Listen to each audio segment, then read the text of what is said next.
Saya mau bertitik tolak dari sebuah nas dalam Alkitab, yaitu dalam surat Yakobus 5 ayat yang ke-16, yang berbunyi, doa orang yang benar bila dengan yakin didoakan sangat besar kuasanya. Tetapi saudara-saudari, ini tidak berdiri sendiri ayat tadi itu, tapi ada suatu runtutan ayatnya atau ada suatu konteks. Kita membaca dari ayat yang pertama yang saya kutip, yaitu Yakobus 5 ayat yang ke-12. Tetapi yang terutama, saudara-saudara, janganlah kamu bersumpah demi surga maupun demi bumi, atau demi sesuatu yang lain. Jika ya, hendaklah kamu katakan ya. Jika tidak, hendaklah kamu katakan tidak. Supaya kamu jangan kena hukuman. Berarti, kuasa doa itu tidak datang dengan sendirinya. Kuasa doa itu bukan hanya kuasa kata-kata. Kuasa doa itu bukan hanya suatu tumpukan kata-kata belaka. Saya mau menyampaikan kepada saudara-saudari bahwa doa yang tidak ada landasan dalam perbuatan yang nyata, itu tumpukan kata-kata kosong, saudara-saudari. Jadi landasan pertama, supaya doa kita penuh dengan kuasa adalah sikap kejujuran.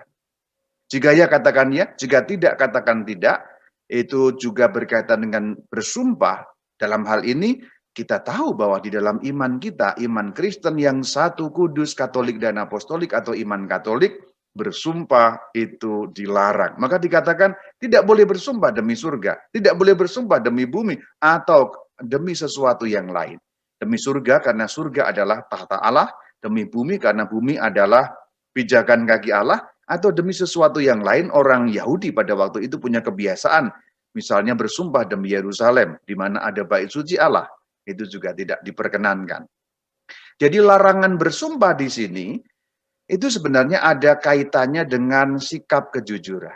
Jadi seorang Katolik, seorang Kristen pengikut Yesus Kristus tidak perlu bersumpah sebab kata-katanya dapat dipercaya. Jadi landasan pertama supaya doa kita penuh dengan kuasa adalah kata-kata kita dapat dipegang, kata-kata kita dapat dipercaya.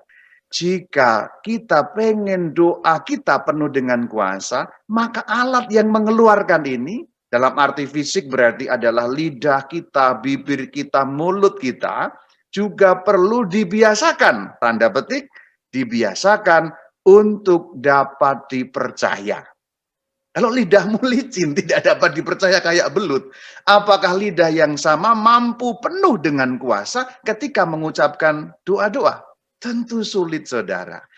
Landasan yang pertama adalah seperti itu. Kuasa doa itu harus ada latihannya. Dan latihannya justru bukan pada saat kita berdoa itu sendiri, tapi latihannya justru dalam kehidupan sehari-hari.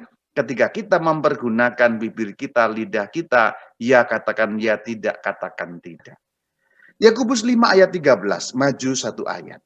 Kalau ada seorang di antara kamu yang menderita, baiklah ia berdoa. Kalau ada seorang yang bergembira, baiklah ia menyanyi. Nah, ini apa maksudnya?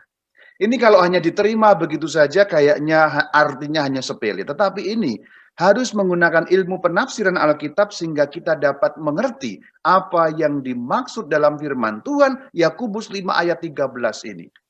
Baik dalam untung, baik dalam malang, kita perlu selalu berkontak dengan Tuhan sendiri. Itu yang mau disampaikan. Maka kalau mau dirumuskan dengan kata-kata yang lain, ayat ini berbunyi, kalau ada seorang yang menderita, baiklah ia mengadu kepada Tuhan. Kalau ada seorang yang bergembira, baiklah ia juga mengadu kepada Tuhan. Contoh yang luar biasa dapat kita buka dalam Alkitab, yaitu kitab Ayub.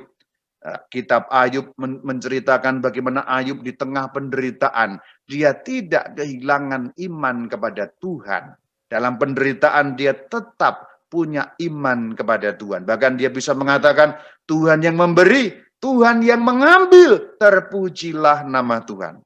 Jangan ngambekan, jangan baperan kepada Tuhan. Sebab kadang-kadang kita ini juga baperan kepada Tuhan. Ada apa sedikit pundung kepada Tuhan. Ada apa sedikit ngambek kepada Tuhan.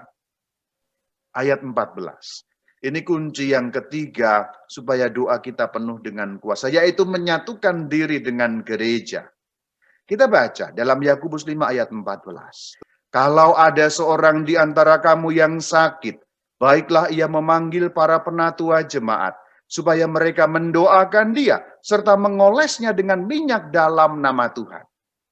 Maka kalau engkau mau penuh dengan kuasa dalam doa-doamu, jangan pernah meninggalkan gereja, jangan pernah menyepelekan sakramen-sakramen gereja. Sakramen-sakramen gereja, dari ketujuh sakramen yang sangat luar biasa, tentu saja sakramen Ekaristi. Dan Yakobus 5 ayat 14 memberi penegasan yang kuat sekali, bahwa kuasa doa terkait dengan sakramen-sakramen gereja. Sebab ketika engkau menerima sakramen tobat, jiwamu yang merah seperti kirmisi diputihkan menjadi seperti salju, saudara. Hanya orang yang penuh dengan rahmat Tuhan, doanya penuh dengan kuasa. Dan itu hanya mungkin dengan sakramen gereja. Pengampunan dosa dengan sakramen tobat, dengan rekonsiliasi. Menyatu dengan Sang Kristus dengan sakramen Ekaristi. Itu saudara. Yang ketiga, kuasa doa dibangun dengan eratnya kita dengan sakramen-sakramen gereja. Tidak mungkin terlepas, terpisah dari gereja. Maka dikatakan, Yakobus 5 ayat 14, baiklah ia memanggil penatua jemaat tadi gereja. Bukankah bisa doa sendiri? Ya bisa. Tetapi ayat ini mau memberitahu kita, keterkaitan kita dengan gereja tak mungkin bisa dilepaskan. Yakobus 5 ayat 15. Dan doa yang lahir dari iman akan menyelamatkan orang sakit itu. Dan Tuhan akan membangunkan dia. Dan jika ia telah berbuat dosa, maka dosanya itu akan diampuni. Nah, di sini lahir dari iman. Iman berarti bukan orang yang mudah terombang-ambingkan. Iman berarti keyakinan. Itu seperti Petrus yang berjalan di atas air, pas bagian awalnya itu penuh dengan iman. Tapi ketika Petrus mengetahui ada angin yang bertiup, dia menjadi ragu-ragu, saudara. Dan ketika dia menjadi ragu-ragu, tenggelamlah dia. Maka di situ doa yang penuh dengan kuasa, atau kalau kita mau doa kita penuh dengan kuasa, maka perlu ada keyakinan, ada iman. Seperti yang dijelaskan dalam surat Yakobus pertama, ayat yang ketiga dan ayat yang keenam. Kita membaca sama-sama. Sebab kamu tahu bahwa ujian terhadap imanmu itu menghasilkan ketekunan. Nah, ciri pertama orang yang beriman adalah tekun, saudara. Ketekunan itu ciri pertama seorang yang beriman kita. Dan ayat yang keenam dikatakan, sama sekali jangan bimbang. Sebab orang yang bimbang sama dengan gelombang laut yang diombang-ambingkan kian kemari oleh angin. Persis seperti gambaran yang kupakai tentang Petrus yang berjalan di atas air, ketika ada gelombang sedikit angin bertiup, dia diombang-ambingkan tenggelam, yang melambangkan kemudian juga tidak ada kekuatan iman di sana dari Santo Petrus, padahal Kristus ada di sana. Tekun itu seperti apa? Ketika doamu terjawab, tetap berdoa. Ketika doamu tidak terjawab, tetap berdoa. Ketika doamu seperti sepi, tetap berdoa. Itu diteladankan Santa Teresia dari Kalkuta.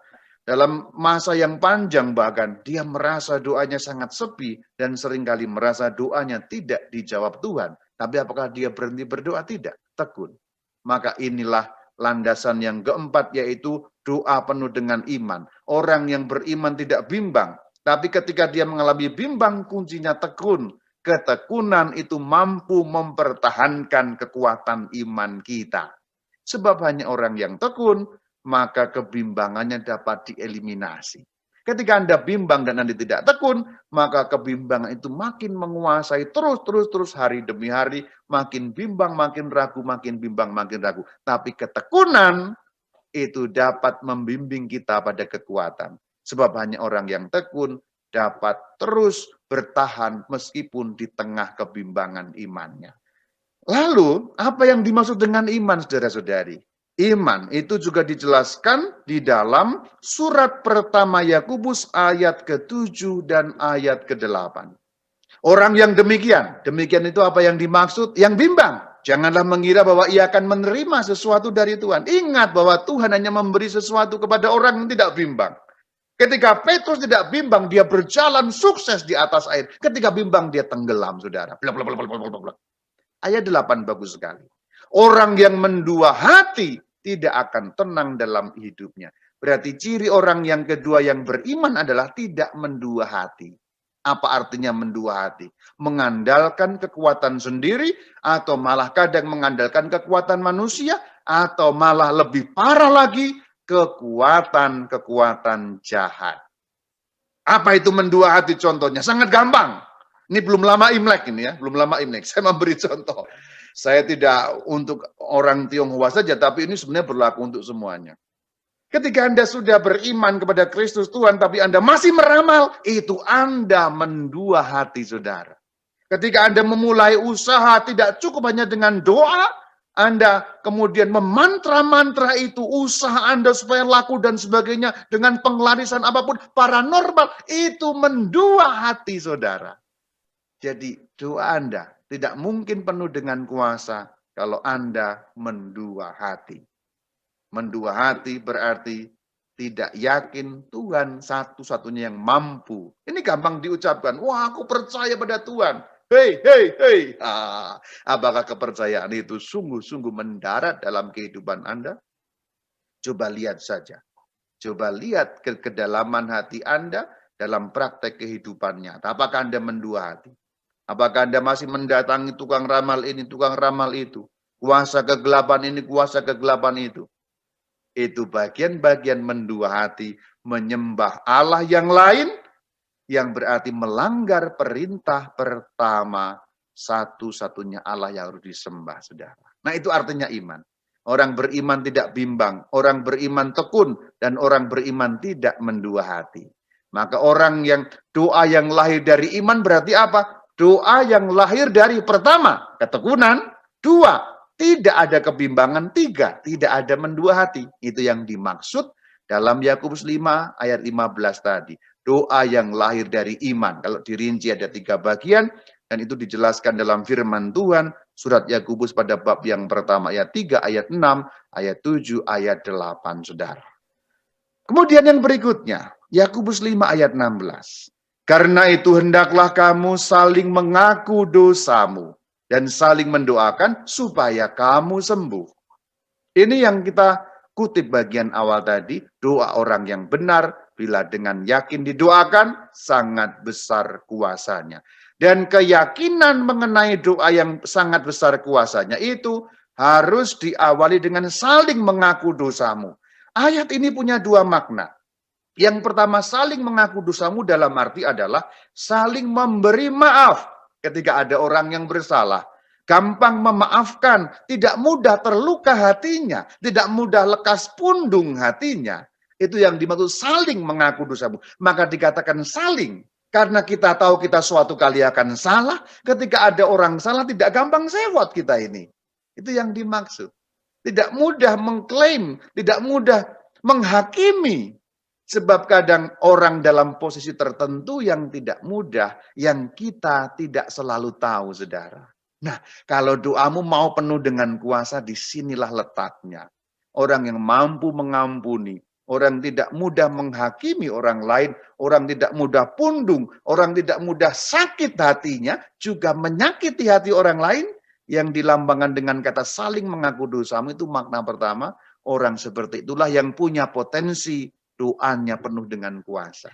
Arti yang kedua dari ayat ini, mengaku dosamu berarti menerima sakramen. Karena jelas bahwa Yakobus sedang juga bicara mengenai gereja. Tak pernah lepas dari gereja.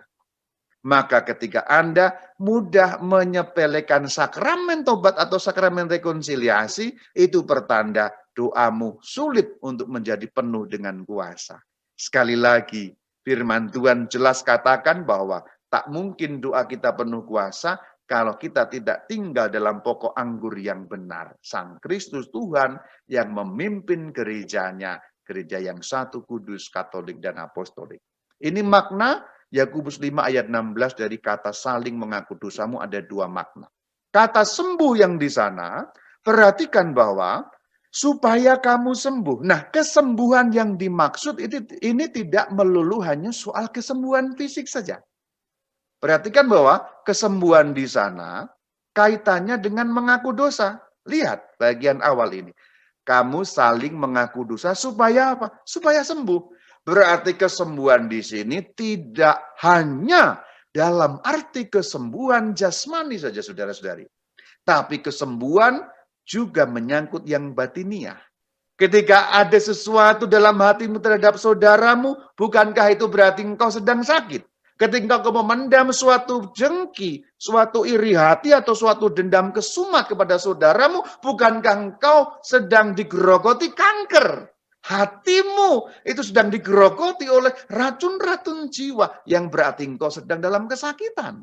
Dan itu sangat mudah sekali. Ketika engkau memendam dendam dengan seseorang, berjumpa dalam satu pertemuan, persekutuan atau apapun, engkau langsung hatinya tidak enak, langsung marah timbul lagi, sewot lagi, membenci muncul lagi. Itu berarti orang yang sakit. Bukan dalam arti fisik, saudara, tetapi dalam arti jiwanya yang mengalami sakit. Maka saling mengaku dosamu di situ hubungannya dengan kesembuhan, terutama kesembuhan batin, saudara.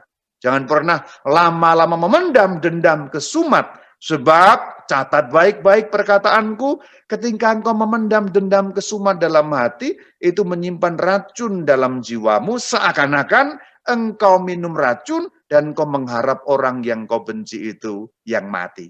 Yang mati engkau sendiri, saudara, bukan orang yang kau benci. Sebab orang yang sulit mengampuni dalam hatinya adalah ibarat orang minum racun, tapi berharap orang lain yang mati.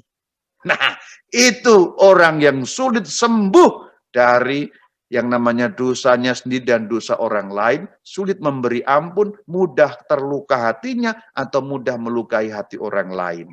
Minum racun, berharap orang lain mati. Maka tidak sembuh. Maka supaya sembuh mengaku dosa. Supaya apa? Supaya nyambung dengan doa, berarti bisa mengampuni dan juga mengakui kesalahan supaya sembuh jiwanya, kaitannya dengan doa yang penuh dengan kuasa. Nah, kalau kita membaca keseluruhan ayat ini menjadi jelas. Saling mengaku dosa supaya kamu sembuh, dan kalau kamu sembuh, doamu itu menjadi besar kuasanya. Kita dengan saling mengaku dosa, apa artinya saling mengaku dosa? Aku kalau salah, mengaku salah. Kalau kamu salah, bisa aku mengampuni kamu. Itu kaitannya dengan doa orang yang benar. Maka orang yang benar, ini kaitannya di sini. Jadi ayat ini ketika mengatakan orang yang benar, apa artinya? Yang di bagian awal ayat, yaitu orang yang bisa saling mengakui dosa. Sehingga sembuh, itu orang yang benar. Orang yang seperti itulah yang kalau berdoa penuh dengan kuasa. Besar kuasanya. Dan di bagian yang selanjutnya pada ayat 17 diberi contoh bagaimana Elia, orang biasa, tapi sungguh-sungguh berdoa, yaitu dia sudah dapat menjadi orang benar di situ. Elia manusia biasa sama seperti kita, dan ia telah sungguh-sungguh berdoa, supaya hujan jangan turun, dan seterusnya, dan seterusnya. Kita dapat melacak cerita ini dalam kitab Raja-Raja, saudara. Ini contoh bagaimana orang yang sudah melaksanakan tips-tips dari firman Tuhan tadi, sehingga diberi satu teladan kita di sini, bagaimana Elia sang nabi itu, doanya penuh dengan kuasa. Itu bagian pertama. Pada bagian yang kedua, aku mau menyampaikan kepada saudara-saudari, bagaimana doa-doa kita perlu dilandasi juga sikap ketaatan. Sikap ketaatan ini penting sekali, sehingga kita tidak ngambek, tidak gampang pundung, tidak mudah menyalahkan dan meninggalkan Tuhan. Dan ini merupakan teladan dari Sang Kristus sendiri, ayat yang saya kutip dari firman Tuhan, Yakobus 4 ayat 2 sampai ayat 3. Kamu mengingini sesuatu, kamu tidak memperoleh apa-apa karena kamu tidak berdoa. Jadi persoalan pertama, karena tidak berdoa. Mungkin ada orang yang mengatakan, saya rajin Romo, sudah selalu berdoa Romo, saya itu novena tidak kurang-kurang Romo, saya sudah novena 9 kali 9 di 9 gua, di 9 tempat, di 9 minggu, 99 kali 9 Romo. Oke, itu baik, tapi apakah itu sungguh berdoa? Dan di sini saya mau mengajarkan kepadamu, saudara-saudari, dua hal yang berbeda ketika kita bicara mengenai doa. Ketika Anda berdoa, terutama doa-doa yang bersifat rumusan, ya, novena dan macam-macam doa-doa yang ada rumusan bakunya itu, kadang-kadang orang tidak sadar bahwa dia tidak berdoa, tetapi hanya mengucapkan rumus-rumus doa. Ini yang dimaksud dalam firman Tuhan Yakobus 4 ayat 2. Kamu tidak memperoleh apa-apa karena kamu tidak berdoa. Berdoa, Romo, sudah berdoa. Tidak. Itu Anda kemungkinan sedang mengucapkan rumus-rumus doa.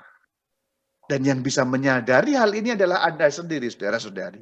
Orang lain tidak bisa mengetahuinya. Hanya Anda sendiri dan Allah yang tahu apakah engkau sungguh berdoa atau tidak.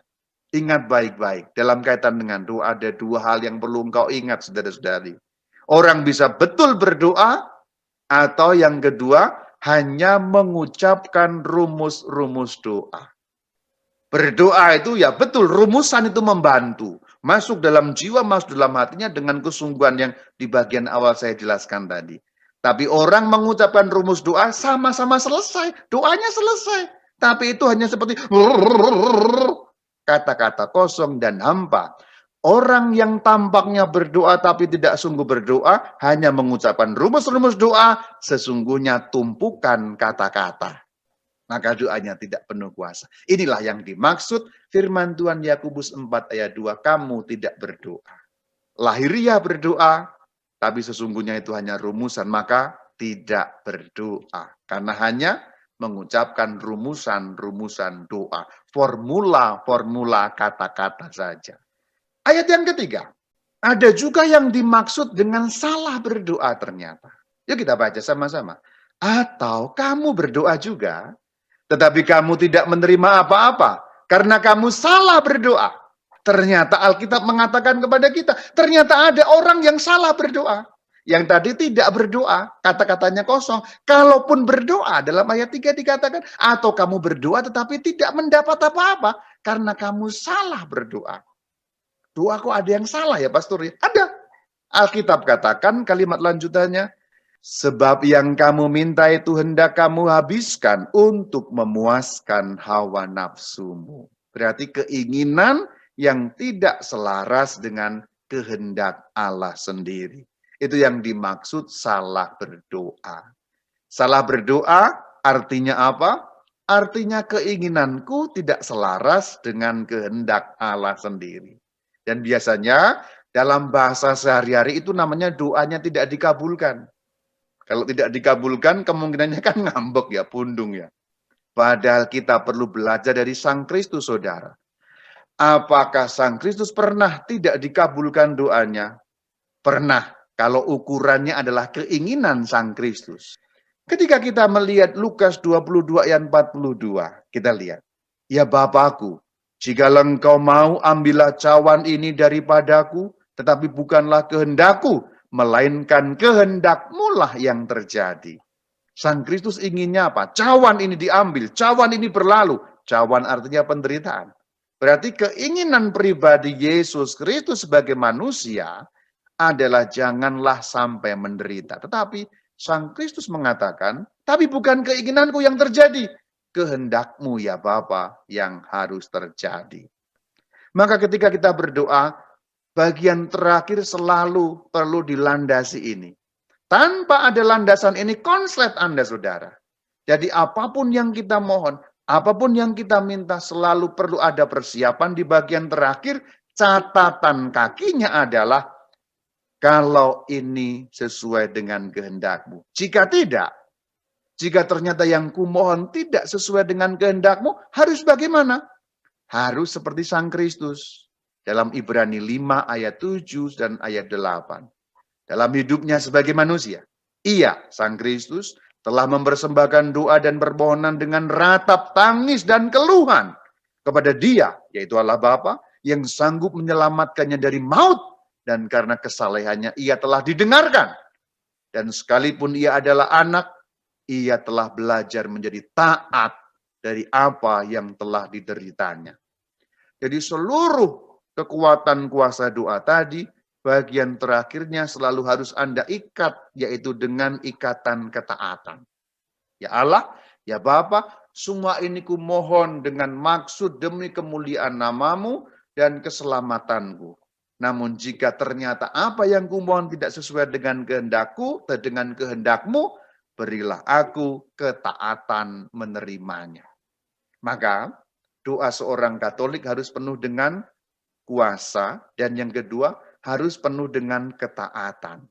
Jika doa Anda penuh dengan ketaatan, Anda akan ditunjukkan bagaimana caranya menerima kehendak Allah itu yang tidak selalu sama dengan keinginan yang kau doakan tadi itu. Maka bagian terakhir, 1 Yohanes 5 ayat 14 dikatakan demikian, menutup seluruh obrolan kita. Inilah keberanian percaya kita kepadanya, yaitu bahwa ia mengabulkan doa kita jikalau kita meminta sesuatu kepadanya menurut kehendaknya. Jadi pengabulan doa selalu ada garis bawah menurut kehendaknya.